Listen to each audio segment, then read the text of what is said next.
Assalamualaikum warahmatullahi wabarakatuh. Oke Bray, dalam video kali ini kita akan membahas tentang viralnya sebuah berita, yaitu negara yang dulu pernah bersatu bersama Indonesia, yaitu Timor Leste. Kini warganya ingin bergabung kembali dengan negara Republik Indonesia. Dulu ngotot ingin pisah, kini warga Timor Leste ingin kembali bergabung dengan Indonesia. Dan ini alasannya. Masih jelas dalam ingatan ketika warga Timor Leste ngotot ingin pisah dari Indonesia.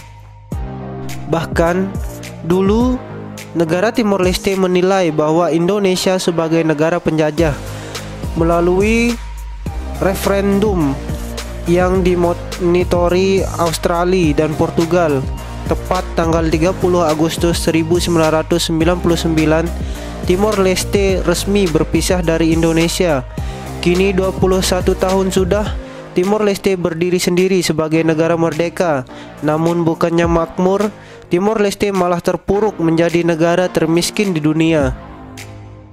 Meskipun dahulu telah menjadi provinsi ke-27 kala itu, gejolak yang terjadi selama 25 tahun di kawasan tersebut membuat mereka ingin menjadi negara merdeka.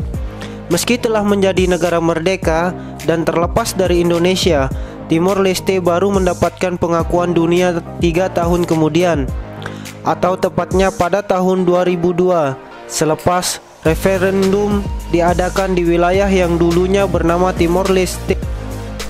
Ternyata, meski telah menjadi sebuah negara sendiri selama 21 tahun, fakta menarik terungkap akhir-akhir ini. Banyak isu mengenai warga negara Timor Leste memilih untuk bergabung dengan Indonesia kembali bila diberi kesempatan kedua. Hal tersebut pun menggemparkan banyak pihak lantaran getolnya warga Timor Leste pada akhir abad ke-20 lalu yang menginginkan kemerdekaan sebagai sebuah negara. Namun ternyata fakta yang diungkap oleh Bank Dunia ini menjadi bukti kuat alasan banyak warga Timor Leste ingin kembali ke pelukan Ibu Pertiwi.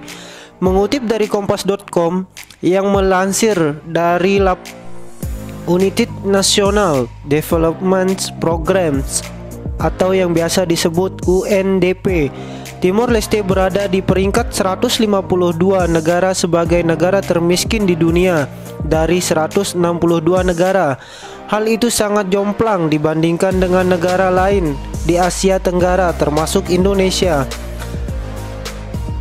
Laman Haritek bahkan menyebutkan skor kebebasan ekonomi Timor Leste adalah 45,9%. Skor tersebut menjadi negara yang berbatasan langsung dengan Indonesia, menduduki peringkat 171 negara di dunia dalam indeks 2020. Pertumbuhan produk domestik bruto atau yang biasa disebut PDB di Timor Leste diungkap sebagai sebabnya lantaran lemah meski ada peningkatan sejak tahun 2009. Tak hanya itu saja, perekonomian negara tersebut hanya bergantung pada pengeluaran pemerintah, sedang dana masuknya hanya diperoleh dari dana perminyakan saja. Dengan kata lain, seperti apa yang diungkapkan dari laporan resmi Bank Dunia tahun 2020 menyebutkan bahwa pertumbuhan ekonomi Timor Leste paling lambat dibandingkan dengan negara Asia Tenggara lainnya.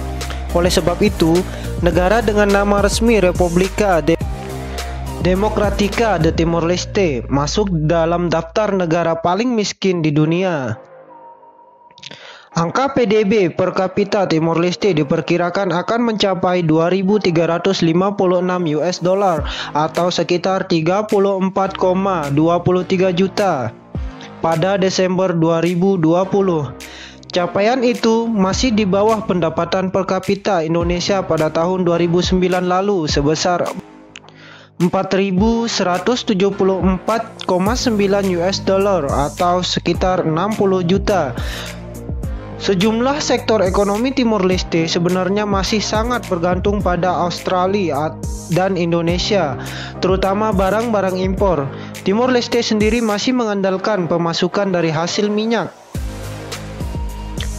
Pada tahun 2009 lalu, produksi minyak Timor Leste mencapai 38 juta barel, setara minyak BOE yang banyak dikerjasamakan dengan Australia.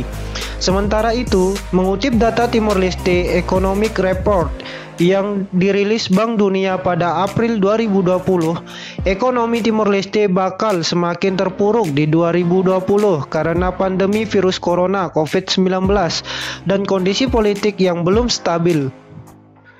Pemerintah Timor Leste sudah mencairkan dana sebesar 250 juta dari Petroleum Fund, di mana 60%-nya digunakan untuk penanganan COVID-19. Hambatan lain untuk kebebasan ekonominya adalah korupsi yang merajalela dan tidak efektifnya peradilan sehingga melemahkan integritas pemerintah.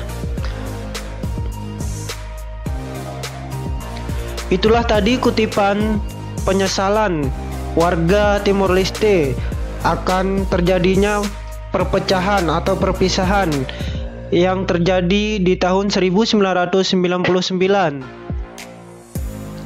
Bagaimana pendapat kalian, Bray? Silahkan tulis di kolom komentar. Jangan lupa klik like, komen, dan share, serta aktifkan lonceng untuk mendapatkan video terbaru dari saya. Sekian dulu video kali ini, semoga bermanfaat. Wassalamualaikum warahmatullahi wabarakatuh.